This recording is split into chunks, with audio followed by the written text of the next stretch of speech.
चलिए तो देखते हैं आज हम लोग लॉज को। लॉज में सबसे पहले आपका law of conservation of mass law of conservation of mass पहला है। दूसरा है लॉ ऑफ कांस्टेंट और डेफिनिट प्रोपोर्शन। तीसरा है लॉ ऑफ रेसिप्रोकल प्रोपोर्शन। चौथा है लॉ ऑफ मल्टीपल प्रोपोर्शनल। पांचवा है गे-ल्यूसेक लॉ और सिक्स्थ है एवोगैड्रो लॉ। तो अभी हम लोग यही दोनों को मैक्सिमली स्टडी करेंगे, कंजर्वेशन ऑफ मास और कांस्टेंट प्रोपोर्शन को। तो सबसे पहले law of conservation of mass हम लोग 10th क्लास में भी पढ़े हैं कि ड्यूरिंग केमिकल रिएक्शन, कोई भी केमिकल रिएक्शन होता है तो उसमें जो एलिमेंट्स हैं उनके मास को ना ही क्रिएट किया जाता है, ना ही उनके मास को बनाया जाता है और ना ही उनके मास को डिस्ट्रॉय यानी तोड़ा जाता है। वो केवल क्या होता है, कंजर्व होते हैं। हम लोग ये भी पढ़े हैं कि प्रोडक्ट साइड में जितना मास होगा उतना ही साइड कितना रिएक्टेंट साइड में भी उतना ही मास होगा, जितना रिएक्टेंट साइड में मास होगा उतना ही प्रोडक्ट साइड में मास होगा। तो पहला लॉ क्या बोलता है कि mass on reactant side is equal to mass on product side, यानी जितना रिएक्टेंट की तरफ जितना मास होगा उतना ही प्रोडक्ट की तरफ होगा। जैसे एग्जांपल के लिए, जैसे कार्बन प्लस ऑक्सीजन तो क्या बन जाएगा, कार्बन डाइऑक्साइड। कार्बन का मास 12, ऑक्सीजन का 16 इंटू 2, कार्बन डाइऑक्साइड का 12 प्लस 16 इंटू 2, क्या दोनों तरफ सेम ही नंबर आएगा? 44 ग्राम। 44 ग्राम। तो क्या इसमें मास डिफर कर गया? मास डिफर तो नहीं किया, जितना मास रिएक्टेंट साइड में है उतना ही मास तुम्हारा प्रोडक्ट साइड में भी है। तो यही है law of conservation of mass, जिसको पहली बार किसने दिया था? Antoine Lavoisier.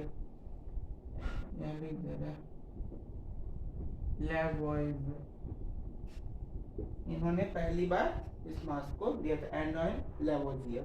बात समझ में आ गई? क्या स्टेटमेंट था? और हम लोग law of conservation of mass का यूज क्यों करते हैं? ताकि हम लोग केमिकल जो रिएक्शन है उसको हम लोग बैलेंस कर सकते हैं। अब कोई भी केमिकल रिएक्शन है उसको बैलेंस करने में बहुत दिक्कत आती है, तो उसका सबसे अच्छा एक तरीका हम बताते हैं। उसका तरीका ये है कि सबसे पहले वो जो केमिकल रिएक्शन जो भी दिया है गिवन, उसमें सबसे पहले मेटल जो होता है, जो भी मेटल है उसको बैलेंस कर लो। हाउ टू बैलेंस लिख लेना, how to balance chemical reaction is, पहले में कि बैलेंस मेटल। सबसे पहले मेटल को बैलेंस कर लो, मेटल बैलेंस हो गया। दूसरे केस में, दूसरे बार में हम जो एलिमेंट्स लिख रहे हैं मैक्सिमम केस में आपको यही एलिमेंट्स मिलेंगे और इनको बैलेंस करना। Carbon, nitrogen, phosphorus, sulphur, chlorine, bromine and iodine. Maximum case में यही एलिमेंट बनेंगे। तो दूसरे बार में ये एलिमेंट्स जो हैं इनको हम लोग बैलेंस करेंगे। तीसरे बार में आप लोग बैलेंस कीजिएगा हाइड्रोजन को। तीसरी बार में बैलेंस करना हाइड्रोजन को, H2। और चौथी बार में लास्ट में सबसे बैलेंस करना किसको? ऑक्सीजन। लास्ट में किसको बैलेंस करेंगे? ऑक्सीजन को। ये तरीका आप लोग अप्लाई कर लो, आपको ऑटोमेटिकली जो केमिकल रिएक्शन है वो क्या हो जाएगा? बैलेंस हो जाएगा। फॉर एग्जाम्पल के लिए हम यहाँ पे कुछ केमिकल रिएक्शन लिख रहे हैं, ठीक है, उसको बैलेंस करते हैं। जैसे C2H6 में लिखा हुआ है इसमें,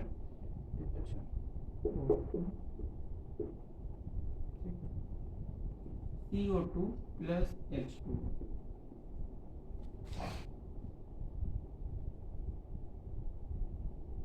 ठीक है, C2H6। अब इसको हम लोग को बैलेंस करना है।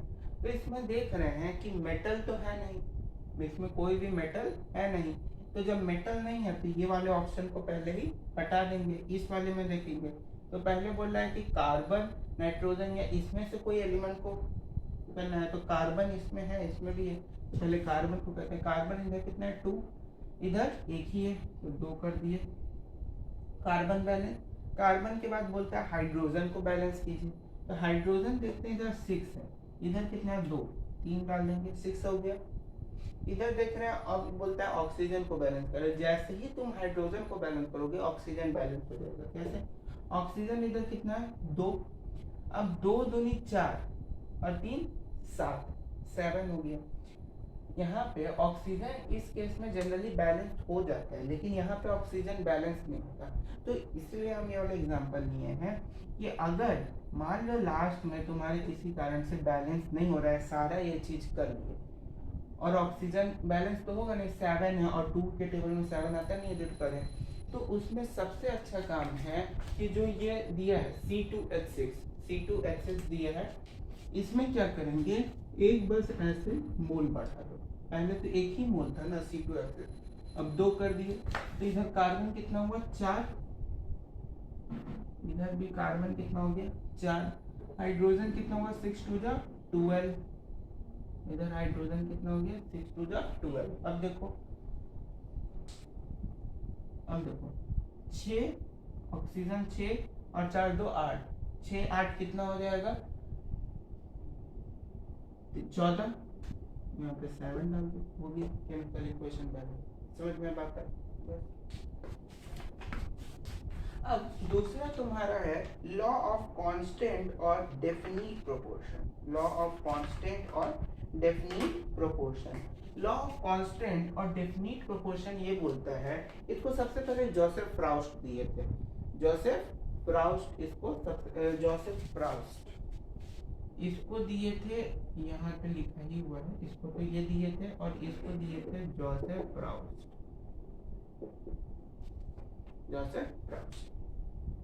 लॉ ऑफ कांस्टेंट और डेफिनिट प्रोपोर्शन को ऐसे समझते हैं कि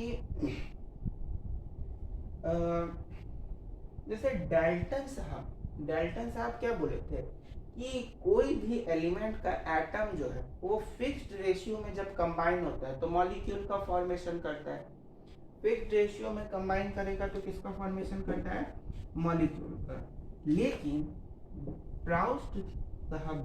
जोसेफ फ्राउस्ट बोले कि एटम जो है फिक्स्ड रेशियो में तो कंबाइन करेगा मॉलिक्यूल बनाने के लिए, लेकिन बाय मास, यानी इनके हिसाब से atoms of an element combine in the fixed ratio by mass to form the molecules of a compound। यानी मास के द्वारा, ये मास के द्वारा किसका कहना था, जोसेफ फ्राउस्ट का, और बिना मास के कौन बोले थे, डाल्टन साहब बोले थे कि बिना मास के फिक्स्ड रेशियो में जो एटम्स किसी एलिमेंट के एटम कंबाइन होते हैं तो मॉलिक्यूल का फॉर्मेशन होता है। लेकिन जोसेफ फ्राउस्ट बोले कि नहीं, मास के द्वारा, यानी अकॉर्डिंग टू मास के अनुसार जब फिक्स्ड रेशियो में एलिमेंट्स के एटम कंबाइन करेंगे तो वो तुम्हारा मॉलिक्यूल का फॉर्मेशन करेगा। अब ये बात तो हो गया। अब ये बात जैसे ही हुआ तो अब अगर वाटर को लें, वाटर, तो इसका हाइड्रोजन कितना है 2:16, यानी 1:8, 1:8, और 1:8 जैसे ही आया तो ये बाई मास हुआ, ये जो रेशियो हुआ मॉलिक्यूल का ये तो बाई मास हुआ। हाइड्रोजन 2 है, हाइड्रोजन का मास कितना होगा 1, 2 है तो 2 हो गया मास। ऑक्सीजन का 16, 2:16 यानी 1:8, ये इसका फिक्स्ड रेशियो हुआ बाय मास, किसका, वाटर का। अच्छा, लेकिन इसमें डीमेरिट्स क्या था, ये तो मतलब जोसेफ फ्राउस्ट का ये कहना था, जोसेफ फ्राउस्ट का कहना ये था, और डाल्टन साहब का कहना ये था कि डाल्टन साहब बोले थे कि फिक्स्ड रेशियो में कंबाइन करता है मॉलिक्यूल फॉर्म करने के लिए, और फ्राउस्ट साहब बोले थे कि मास के अनुसार फिक्स्ड रेशियो में कंबाइन करता है मॉलिक्यूल को फॉर्म करने के लिए। तो जोसेफ फ्राउस्ट जो भी बोले उसका एक डिमेरिट ये निकला, सेम वही डिमेरिट जो डाल्टन में निकला था, आइसोटॉपिक एलिमेंट। अब आइसोटॉपिक एलिमेंट का एटॉमिक नंबर तो ठीक है सेम है, लेकिन मास नंबर डिफरेंट हो जाता है, जैसे अगर हम लोग कार्बन को लेते हैं, इसको कार्बन, कार्बन को लेते हैं तो कार्बन का क्या होता है 6C12 और C613 सेम एलिमेंट है, एटॉमिक नंबर सेम। अब वो क्या बोले थे प्राउड साहब कि मास के अनुसार कंबाइन करते हैं, तो इसमें 6:12 है। अगर हम लोग इसको एक और ले लेते हैं C614, अगर इसको हम लोग जलाएं तो हमको क्या मिलेगा, बर्न करेंगे तो क्या प्रोड्यूस करेगा ये,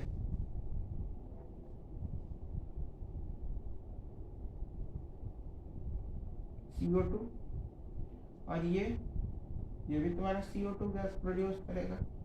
लेकिन डाल्टन साहब जो थे वो तो सही बोल रहे थे। डाल्टन साहब क्या बोले थे कि मास के अनुसार नहीं, एटॉमिक नंबर के अनुसार। तो CO2 में दोनों तरफ अगर डाल्टन के अनुसार देखें तो इसमें भी रेशियो तुम्हारा 2:1 का आ रहा है, इसमें भी रेशियो तुम्हारा 2:1 का आ रहा है कि नहीं। लेकिन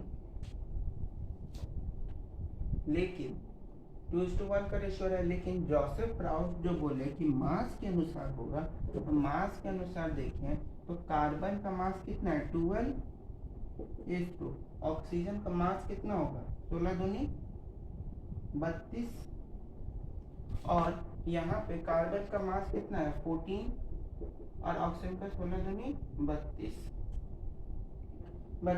ये तुम्हारा क्या आ जाएगा 3:4 सिंपल फॉर्म, और ये 7:8। तो ये 7:8 आया और ये 3:4 आया, क्या दोनों बराबर है? नहीं। तो जोसेफ प्राउड जो है वो यहाँ पे रॉन्ग हो गए। डाल्टन साहब तो एकदम सही निकल गया 2:1 का रेशियो, लेकिन प्राउड साहब जो थे वो यहाँ पे गलत सिद्ध हुए, क्योंकि वो बोले थे कि मास के अनुसार करना चाहिए।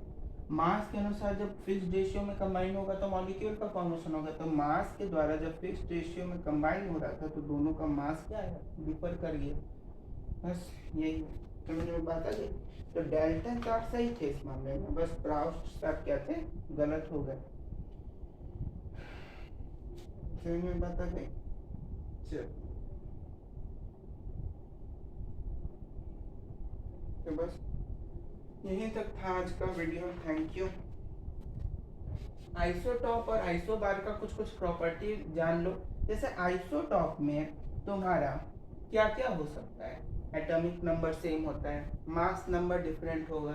एटॉमिक नंबर अगर सेम होगा तो प्रोटॉन और इलेक्ट्रॉन का मात्रा भी क्या होगा सेम होगा। अगर मास नंबर डिफर करेगा तो नंबर ऑफ न्यूट्रॉन्स जो होंगे उसमें डिफर कर जाएंगे। न्यूक्लियर प्रॉपर्टी डिफर करेगा, लेकिन केमिकल प्रॉपर्टी सेम रहेगा। केमिकल प्रॉपर्टी तुम्हारा वैलेंस एटॉमिक नंबर पे डिपेंड करता है। केमिकल प्रॉपर्टी तो एटॉमिक नंबर पे ही डिपेंड करेगा, और एटॉमिक नंबर डिपेंड करता है वैलेंसी पे, वैलेंसी डिपेंड करता है वैलेंस इलेक्ट्रॉन पे। तो वैलेंस इलेक्ट्रॉन अगर